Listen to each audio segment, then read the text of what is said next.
Hi everyone, and welcome back to our mental self-abuse of a hardcore world where we're only allowed to use wooden tools and leather armor. In our last episode, we took down the dragon, carried out a series of violent home invasions to acquire a set of wings, along with shulker boxes, and picked out a place for us to conduct our future evil deeds for the time being. We ended it off by kidnapping a couple chums, which I intended to use to start our villager setup, as we're in desperate need of enchantments. But before getting into the whole forced incestuous breeding and slavery-fueled setup, I thought it would be a good idea to design a house for said setup to be contained in, as it would likely be rather convenient to not have to sleep outside like an average crypto expert. My idea for this world is to keep a certain theme for both my starter base as well as my mega base I'll be building later on. And the theme I've decided to go for is Elven. So I got onto designing our starter base in villager trading hall/prison. My approach was pretty simple. I'd build a normal house and give it a squiggly-roo kind of roof. As you can probably tell, I'm an absolute professional. I then realized how stupid I was being, as it might have been a good idea to build the foundation of the build in our hardcore world first, as this would let us find out how much space we have to deal with and how I would set up the villager production part of the build. So I switched strategies and went off to grab enough materials for the foundation of our build to then go back to our created world later on. But since most of the materials I had decided to use for the build were birch, I decided to put in the actual villager breeder and extraction system so that we could have our slaves ready for exploitation as we were working on the building.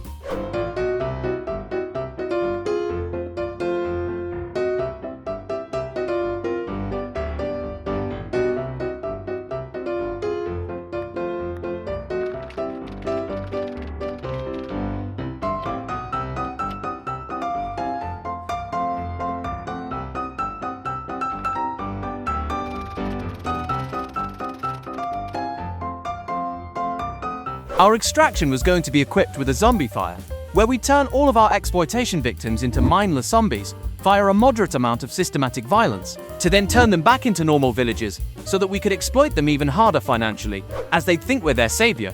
Because if you're going to scam someone, you might as well do it properly.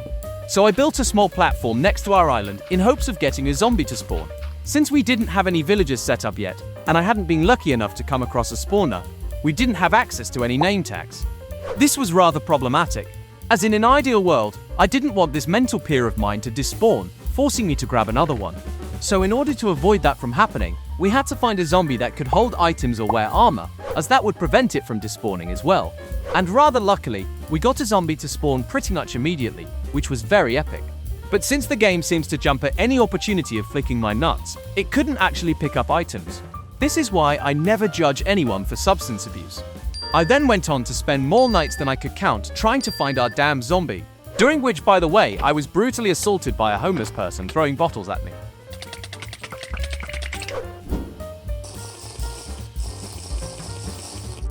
I then lured him into the small confined space in which he would come to spend the rest of his days.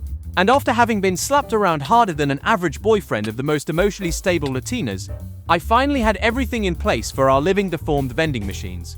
It was then time to go back into our creative world and use the foundation we had built to design something somewhat semi-presentable. Once I was done designing, I tallied up just how much materials I would need to build the monstrosity I had designed, and realized that I had completely screwed myself over. Not only did I need enough wood to trigger deforestation protests worldwide, but I also needed a metric ton of quartz and a few other bits as well. I therefore came to the conclusion that we definitely needed enchantments for this. So, I grabbed enough diorite for the wall behind our first villages and started curing our first two. I started off by grabbing Silk Touch, as that would allow us to get our hands on gold more effectively. As if you smelt a never gold ore, you get an entire ingot, which is very epic. We could also use it to have the grass spread on our island quicker, so that we wouldn't have to be faced with a big lump of dirt every time we come home. I had our second one become a farmer, as it was getting rather annoying having to chop down a bunch of trees to then stare desperately at the leaves, hoping that one will drop an apple. With that, we could finally get gold somewhat semi-efficiently, meaning that we could further expand our slavery operation.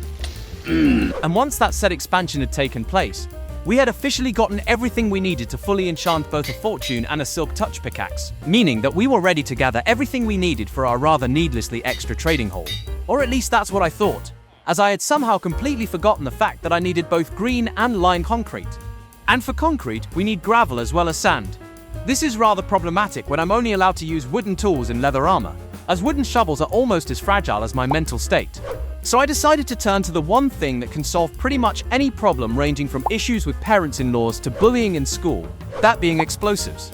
But in order to obtain explosives, we also needed an exorbitant amount of gunpowder, which we didn't have. So our next step was to build a makeshift mob farm.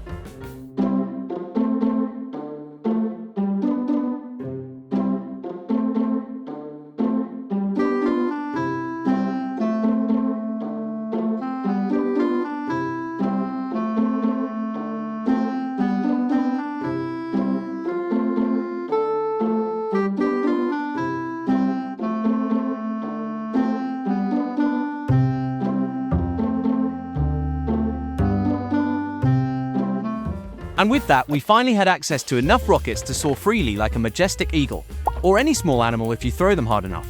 We were also ready to collect everything we needed for our starter house and trading hall. As I mentioned earlier, the main materials I needed for the build were diorite, birch, quartz, and concrete. Birch is pretty annoying, as I still didn't have a reasonable axe at this point, meaning I had to stare at a sapling like some kind of pervert until it grew up to then chop it down, for a total of 6 blocks. Needless to say, I had the time of my life.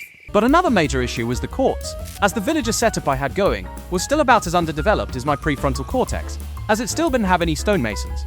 I therefore had to fly around the nether mining quartz, which was another reason as to why I needed gunpowder. And whilst I was mining quartz, I decided to take a detour to a nearby nether fortress I had found, to pick up some more blaze rods. This is something that is going to be rather different from my previous worlds, as natural health regeneration is turned off. So inflicting type 2 diabetes upon myself isn't as healthy as it normally tends to be. I therefore have to rely on other means to regain my health, which I've used golden apples for up until this point. But I thought it would be nice to not have to fly around the Minecraft equivalent of hell itself every time I accidentally fly into a wall. So next up on our list of things that might be a good idea to do is to start brewing potions. I then made my way back to the overworld and immediately forgot about the brewery idea and continued gathering materials for our starter house. Not entirely sure how I managed to forget about it, as only about 6 minutes passed. I'm well aware I'm rather scatterbrained and have a memory comparable to a 70-year-old lifelong weed abuser with dementia, but I'm still rather surprised myself. Anyways, once I had desecrated Mother Nature, including some good old explosive action, I finally got on to constructing the starter base / slave facility / illegal brewery of our dreams.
And after a while, we had ended up with a somewhat presentable husk of a base, meaning that all we had to do from here was to add the final touches. Since the theme of this base was elven, I thought it might be a good idea to incorporate some flowers, as I'm not original enough to come up with something more exciting. So I flew off to the mainland to ravage Mother Nature once more to get my hands on a bunch of 2 tall flowers to hopefully make my wall look slightly less barren.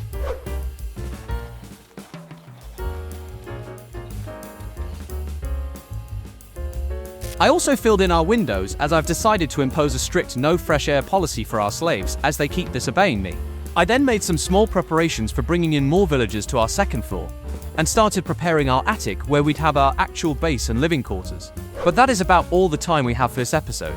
So there we have it. We're no longer homeless. Thank you very much for watching this episode. I hope you enjoyed it.